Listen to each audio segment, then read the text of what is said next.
First date perfume reco. Ngayon, hahatiin natin sa dalawa yan. Umaga at saka gabi na klase ng date. Kung naka-aircon ka ba o hindi. Ngayon, kung nakababad kayo sa initan guys, MBT Voyage. Ang amoy nito guys, very aquatic. Hiniwa na pipino tapos sinut mo sa baso ng Sprite lemon na maraming yelo. Yun mismo, yung vibe na yun. Waterfalls type beat, ganon.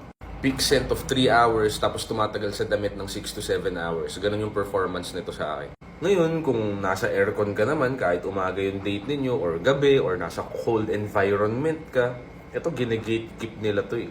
Lahat ng fan ng father and son lineup, gine-gatekeep nila to sa inyo. Kaya push sila ng push, Sailor guys, bilhin nyo yung Sailor para magkakaamoy kayong lahat.